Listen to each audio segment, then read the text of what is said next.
Following the conclusion of his two-day visit to India, President Ranil Wickremesinghe, along with his delegation, arrived in Sri Lanka last evening. His visit to India was the first in his capacity as the head of state.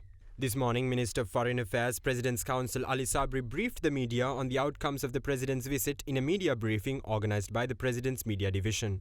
The whole discussion centered around economic cooperation between the two countries. So we decided putting people-to-people connectivity is very, very important. As a first step, we thought that we must have more frequencies on air. Secondly, we thought that we should have ferry services.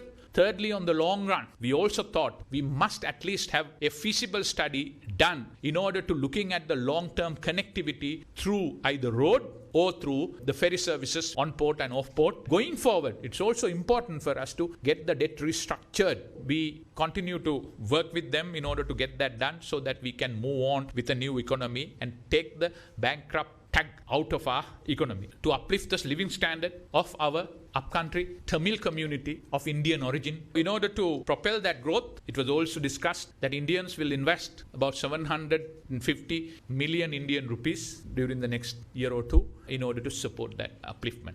Defense and maritime cooperation in order to prevent human trafficking, drug trafficking, all sorts of smuggling, and how to cooperate with each other was discussed. We decided that both countries will commit not to create any situation which could be a threat to the legitimate interest of each other's legitimate security concerns. President Ranil Wickremesinghe told that he is keen in implementing the 13th Amendment, and as far as the police powers are concerned, he will consult government and the opposition and in the parliament and decide the way forward. Apart from that, most of the other areas, he was of the opinion that it can be implemented, and he will do that. He also told he has a special plan for northern development, and also he told to the upcountry Tamils he wants to help them to fully integrate into the Sri Lankan society. You mentioned that the President had also proposed something about the land bridge, the land connectivity and modalities, feasibility to be studied into. What exactly was President proposing in this regard? First step for the connectivity is, we all know, air connectivity. Then the next step is ferry. The next step is whether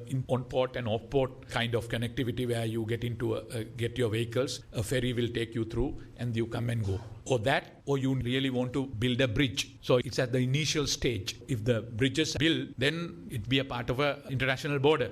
So you will have connectivity through. So we see a huge opportunity in the southern Indian region is developing very fast. With that, people are traveling. There is an opportunity. But this is only a proposal. It will take time. Experts will study about it, submit a report probably. After that, both Sri Lankan Parliament and the Indians will have to decide on that, whether it is worth to go ahead with it, whether the economic benefits are sufficient or prudent for us to embark on such an endeavor. What exactly is the likely timeline that an Indian tourist will come and will be able to spend his Indian rupee and it will be readily accepted by a local trader here or any supermarket here, and associated UPI also to be linked with this? Hopefully, we feel that the UPI process will take another 3 months or so, and toward the end of the year, if we can have that position, that would be ideal. And there was some misnomer about the whole thing. This is not we are forcing anybody to deal with the Indian currency. So you can continue to work with the currencies you are working anyway. But Indian currency will also be designated as a designated currency. This is happening all over the world now. People are looking at dealing with their own currencies. So this is a very positive thing. We feel we import so much. So any amount of Indian currency coming into the country is beneficial for Sri Lanka, rather than we taking that into dollars and then transfer that into Indian rupee and then send it to them. So it's good. It's good. Sri Lanka's advantage because we have a trade imbalance in favor of India. So more Indian currency is coming into us.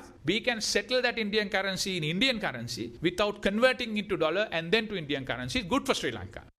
In more developments of the President's visit to India, Minister of Power and Energy Kanchana Wijesekara tweeted that the delegation headed by the President Ranil Wickremesinghe discussed energy cooperation policies, plans and investments during the bilateral discussions held in New Delhi to boost the economic and energy partnership between the two countries. During the meeting held with Gautam Adani, the founder and chairman of the multinational conglomerate Adani Group, a commitment was made by Adani to complete the work on the 500 megawatt solar and wind project in Mannar and Punarine by January 2025.